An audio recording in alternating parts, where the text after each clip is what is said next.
It is horrible deja vu. One Syracuse intersection becomes a corner of death. 2 children shot to death there. One last night, the other less than 2 months ago. The most recent victim is 16, and police are actively searching for the killer now. Let's get the facts first on CBS 5 News at 5 o'clock. Police responded to an apartment at the corner of John and Park Streets at about 10:30 last night. At the scene, they found 16-year-old Antonio Gallardo shot dead. This is the very same area where police were called on the 10th of October. 12-year-old James Springer III was shot and later died at the hospital. His heartbroken mother is demanding answers. She says her son was the rock of the family. She tells CBS 5 she thinks her son was killed in retaliation because he robbed a convenience store. Police will not confirm the mother's claims on that.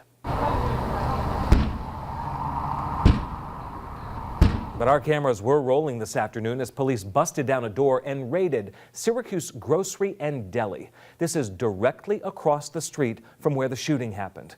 Police will not say if this is connected to that crime investigation or exactly what they were doing there today. It is a terrifyingly familiar scene. Crime tape at the corner of John and Park Streets in Syracuse. The balloons, a sign to remember 12-year-old James Springer, who died there in October. That memorial is still there today.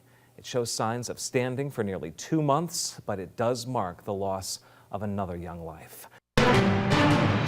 Breaking tonight, choked by smoke. Burns your eyes, it's hard to breathe. People in every part of Syracuse could smell it, and you couldn't walk outside in the city tonight and not wonder what's burning.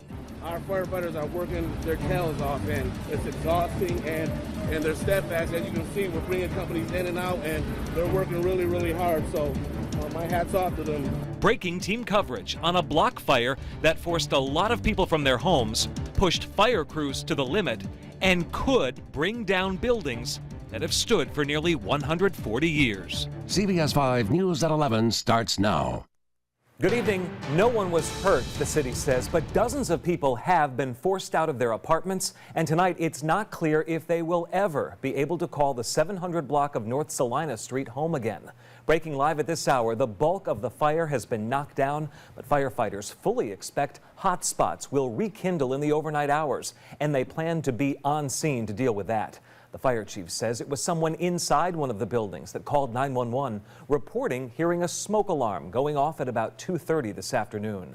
Inside the historic buildings, fire crews say they were met with several obstacles. Some of the buildings are connected via the second floor. 4 of the 6 buildings on the 700 block of North Salina have major fire damage. The rooftops have collapsed in some areas, and floors inside have collapsed as well.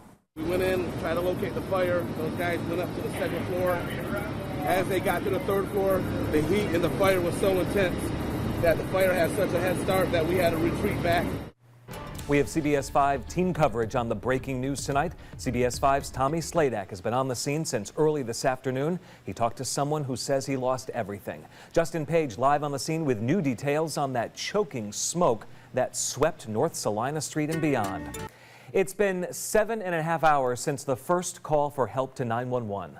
Syracuse firefighters have endured searing heat, incredible smoke, as a block fire on the north side becomes a citywide spectacle. What started in one building in the Little Italy neighborhood eventually spread to other nearby buildings. The smoke was seen for miles. This is video from a parking lot near the regional market. Firefighters knew they were dealing with a big problem right from the start. Copy. Go ahead and hit the fire on the roof line. Car 4 to car 2. We got the bulk of the surface fire knocked down here. We got to get somebody on that roof. Let's get the facts first on CBS 5 News at 11. The fire was first reported to authorities at 2:30 this afternoon on North Salina Street near East Division Street. A building in the 700 block of North Salina was on fire. The Red Cross rushed to the scene to help people who were forced out of apartments in as many as 7 buildings. AMR ambulance raced extra staff to the scene to assist any firefighters who may have had trouble in the heat and humidity. National Grid shut off power to the block, plunging neighbors on the opposite side of the street who were not evacuated into the dark as their apartments heated up tonight. Several times during the worst of the smoke, police and fire crews forced people who'd gathered to watch the fire back away from it.